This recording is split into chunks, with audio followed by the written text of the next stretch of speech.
और वहीं अमित शाह पश्चिम बंगाल के दौरे पर हैं। आज गृह मंत्री अमित शाह के दौरे का दूसरा दिन है। अमित शाह आज सुबह 11 बजे बोलपुर में विश्व भारती विश्वविद्यालय के कार्यक्रम में शामिल होंगे और वहीं लोक गायक वासुदेव दास के घर पर भोजन का भी कार्यक्रम है। दोपहर 2 बजे गृह मंत्री का रोड शो होगा। और अपने बंगाल दौरे के पहले दिन गृह मंत्री अमित शाह ने ममता सरकार पर जमकर हमला बोला। पश्चिम बंगाल दौरे के पहले दिन गृह मंत्री ने पश्चिमी मेदिनीपुर की बड़ी जनसभा को वहां पर संबोधित किया और ममता सरकार पर जमकर बरसते हुए दिखाई दिए। इस दौरान टीएमसी, कांग्रेस और अन्य दलों के जो नेता हैं वो कई बीजेपी में शामिल हुए अमित शाह की अगुवाई में, अमित शाह के नेतृत्व में। और अमित शाह ने जिस तरीके से जनसभा को संबोधित किया और जनसभा में वो जमकर बरसे पश्चिम बंगाल की मुख्यमंत्री ममता बनर्जी पर, और जिस तरीके से बीजेपी कार्यकर्ताओं पर हमले हो रहे हैं, बीजेपी नेताओं पर हमले हो रहे हैं, बीजेपी के अध्यक्ष जेपी नड्डा पर भी जो जानलेवा हमला हुआ, पत्थर बरसाए गए, उसको लेकर के भी ममता बनर्जी पर उन्होंने तंज कसा, निशाना साधा। और आज दूसरा दिन, आज रोड शो करेंगे केंद्रीय गृह मंत्री अमित शाह। हमारे पार्टी के अध्यक्ष श्रीमान नड्डा जी आए थे, उनके गाड़ी के कॉनवे पर बड़े बड़े पत्थर मारकर हमला किया गया। दीदी, क्या आप समझती हो कि इससे हम डर जाएंगे क्या? हमारे 300 से ज्यादा कार्यकर्ता की जाने गई है, मगर दीदी सुन लो, जितनी हिंसा करोगी भारतीय जनता पार्टी का कार्यकर्ता इतनी जोर से आपका सामना करेगा। मित्रों, आरबी उपाध्याय वरिष्ठ पत्रकार हमारे साथ जुड़ गए हैं इस खबर पर अधिक जानकारी के साथ।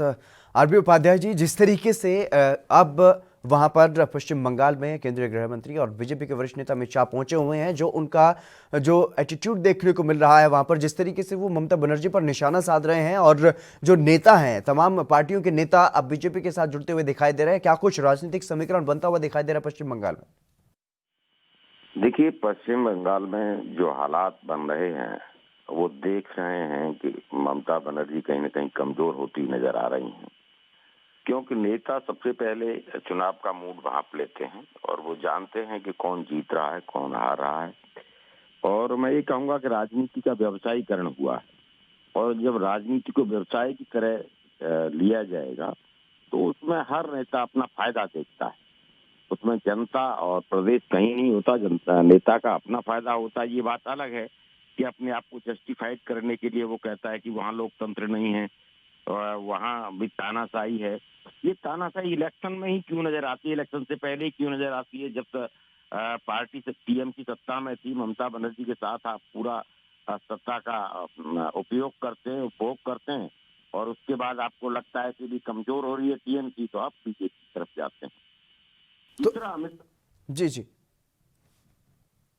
नेताओं का दौरा, देखिए इलेक्शन करीब है बंगाल, और ममता जी के खिलाफ एंटी इनकन्वेंसी फैक्टर है। दूसरा, बांग्लादेशी घुसपैठिए वहां पर एक बहुत बड़ी समस्या है। तो जो वहां का मूल बासिंदा है वो अपने आप को कहीं असहज महसूस करता है, और एक बहुत बड़ा प्रेशर घुसपैठियों का जो वहां के संसाधन है उन पर रहता है। तो ममता जी का जो राजनीति करने का तरीका रहा है उसमें उन्हें लगता है कि भी वो कहीं न कहीं एक तुष्टीकरण की राजनीति कर रही हैं, और वो खुल के कुछ बोलती भी नहीं, घुसपैठियों के साथ अपने आप को खड़ा हुआ दिखाई देती हैं। तो वो एक ध्रुवीकरण वहां पर होगा। अब बीजेपी की कोशिश ये है कि बीजेपी वर्सेस टीएमसी इलेक्शन हो वहां पर। लेकिन ऐसे में आरबी उपाध्याय जी, जिस तरीके से जो गतिविधियां वहां पर देखने को मिल रही है और जिस तरीके से जो अन्य पार्टियों के जो बड़े नेता हैं वो अब बीजेपी में शामिल हो रहे हैं, ऐसे में चुनाव वही नेता लड़ेंगे जो दूसरी पार्टी से आ रहे हैं, क्योंकि अमूमन ऐसा ही होता हुआ आया है। तो ऐसे में जो पार्टी के कार्यकर्ता वहां पर संघर्ष कर रहे हैं अलग अलग विधानसभा क्षेत्रों में, जो अपनी उम्मीद रखते थे कि उनको टिकट मिलेगा, वो चुनाव लड़ेंगे, तो क्या उनकी नाराजगी कहीं ना कहीं मुसीबत का सामना नहीं करना पड़ेगा बीजेपी को आंतरिक रूप से? क्या ऐसी स्थिति पैदा होने की भी उम्मीद है कि बीजेपी में जो कार्यकर्ता लंबे समय से संघर्ष कर रहे हैं, जिस तरीके से अमित शाह ने भी कहा कि कई कार्यकर्ताओं की जानें अभी तक जा चुकी हैं जो हिंसा वहां पर होती है, तो ऐसे में कहीं ना कहीं उन कार्यकर्ताओं का भी अब दिल दुखेगा? बिल्कुल, आपने बिल्कुल सही कहा। देखिए, जमीनी कार्यकर्ता है, जब देखता है कि कल तक जिसके खिलाफ वो संघर्ष कर रहा था आज वो उसकी पार्टी में आके उसके साथ काम करना पड़ेगा। तो बड़ी असहज स्थिति होती है। लेकिन सिक्के का दूसरा पहलू कि जो संगठन है बीजेपी का, अब वो बड़ा मजबूत होता है और कहीं न कहीं विचारधारा पर आधारित होता है। उसी का परिणाम है, आप देखेंगे कि चाहे वो उत्तराखंड रहा हो या दूसरे प्रदेश रहे हों, उत्तराखंड में तो पूरी कांग्रेस ही बीजेपी में परिवर्तित हो गई थी, लेकिन वहाँ उस तरह का कोई बगावत का बिगुल नहीं बजा। और जहाँ तक बंगाल का प्रश्न है, तो बंगाल में देखिए अभी संगठन उतना मजबूत नहीं है बीजेपी का। ये बात अलग, अभी 18 सीटें जीती हैं, जी वोट जी। परसेंट बढ़ा है। लेकिन ग्राउंड जीरो तक अभी बहुत मजबूत संगठन जो पूरे देश में है, वो बंगाल में अभी नहीं है। तो बीजेपी की एक कहते नीति रहती है कि भाई उसके पास अपना कोई कद्दावर नेता, देखिए ममता बनर्जी एक बहुत बड़ा कद है, उनके सामने अभी तक बंगाल में कोई ऐसा नेता नहीं है जो उनके सामने प्रोजेक्ट किया जा सके।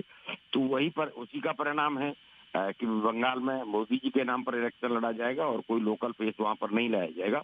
शुभेंदु अधिकारी के लाने से बीजेपी में कुछ कोशिश की जा रही है कि भी बड़े कद्दावर नेता टीएमसी के तोड़कर और दूसरे दलों के तोड़कर बीजेपी में लाए जाएं, जिससे कि बीजेपी का जो आधार है, जनाधार है, वहां पर मजबूत हो। जी बिल्कुल आरबी उपाध्याय जी, जिस तरीके से अगर कल के भाषण की बात की जाए, अमित शाह ने जिस तरीके से कहा है कि अभी तो शुरुआत है, चुनाव आते आते ऐसा भी हो सकता है कि ममता बनर्जी टीएमसी में सिर्फ अकेली खड़ी नजर आए, तो उसी की ओर आप भी इशारा कर रहे हैं कि कहीं ना कहीं जो टीएमसी या फिर अन्य जो बाकी दल हैं, उनके बड़े नेताओं को बीजेपी लाने की कोशिश कर रही है।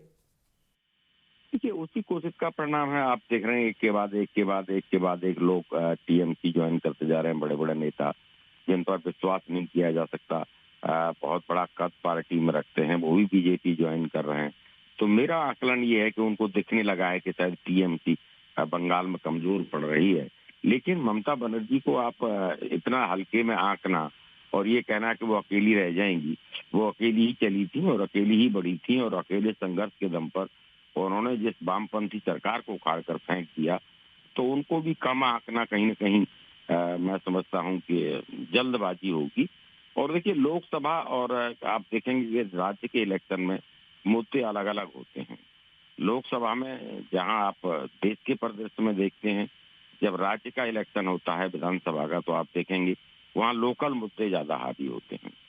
तो लोकल मुद्दों को कितना सत्ता विरोधी लहर है पश्चिम बंगाल में, और ऐसे में ममता बनर्जी की तरफ से क्या कुछ रणनीति बनाई जा सकती है? जो बड़े नेता उन्हें छोड़ करके जा रहे हैं बीजेपी में, उनको किस तरीके से घेरने का काम ममता बनर्जी कर सकती हैं? देखिए, ममता बनर्जी जिस संघर्ष से निकल के आई हैं, वो बखूबी जानती हैं कब और कहां और किस तरीके से किससे निपटा जा सकता है। लेकिन कुछ नेता ऐसे हैं जैसे जिनका कि कई विधानसभाओं में अच्छा वर्चस्व है, वहां पार्टी से बड़ी उनकी नेताओं की अपनी छवि है। लेकिन उस छवि में भी देखिए बड़ा एक विरोधाभास नजर आएगा कि कल तक जो बांग्लादेशी घुसपैठियों के साथ खड़े थे, उनको बचाने के लिए तत्पर थे, आज अगर बीजेपी ज्वाइन कर लेते हैं, तो वो जो घुसपैठी वाला वोट बैंक है, वो कितना साथ देता है, ये नेता के कहीं ना कहीं छवि पर या उसके जो एक कद है उसको डिसाइड करेगा। और जी इसके अलावा जो नेता अब बीजेपी में शामिल हो रहे हैं, उनका विरोध कहीं ना कहीं जो होने वाले हैं उनके उनके खिलाफ कहीं ना कहीं सुर उठने लगे हैं। जिस तरीके से बीजेपी सांसद बाबुल सुप्रियो ने ट्वीट किया है कि ऐसे नेताओं को जो यहाँ पर जो काम करते हैं, कार्यकर्ता हैं, उनके खिलाफ इस तरीके के जो नेता बीजेपी में आना चाहते हैं, उनको नहीं आने दिया जाएगा, ऐसी आवाज उन्होंने उठाई है। तो कहीं ना कहीं अब विरोध के सुर जो जिसकी आशंका होती है अमूमन ऐसे समय पर, वो भी अब शुरू होते हुए दिखाई दे रहे हैं। देखिए, विरोध के सुर उभरना स्वाभाविक है कि जो कार्यकर्ता दरी बिछाने से, पोस्टर लगाने से लेकर काम कर रहा है और उन विषम परिस्थितियों में काम कर रहा है, कई अपनी जान गंवा चुके हैं, वहां इस तरीके से पैरासूट के थ्रू आए नेताओं को स्टेब्लिश हो जाना और उनको फिर देखिए, जब छोटा कार्यकर्ता है, जब बड़े नेता दूसरे दल से आते हैं, तो वो कार्यकर्ता को उतना प्यार या सम्मान वो नहीं दे पाते हैं और कार्यकर्ता भी अपने आप को बड़ा हतोत्साहित महसूस करता है। लेकिन जमीनी स्तर के कार्यकर्ता की कौन कितनी वैल्यू करता है, कौन पार्टी कितना उसे तवज्जो देती है, ये किसी से छुपा नहीं है। बड़े नेता उसको क्या समझते हैं, वो भी हम सब ने देखा है। तो जी बिल्कुल, तमाम बातचीत करने के लिए बहुत-बहुत शुक्रिया आरबी उपाध्याय जी। तो लगातार जिस तरीके से बात कही जा रही है, पश्चिम बंगाल में विधानसभा चुनाव की तैयारियां हो चुकी हैं और आज दूसरा दिन है। रोड शो आज अमित शाह करेंगे। देश दुनिया की खबरों के लिए ANB न्यूज को सब्सक्राइब करें और बेल आइकन दबाएं।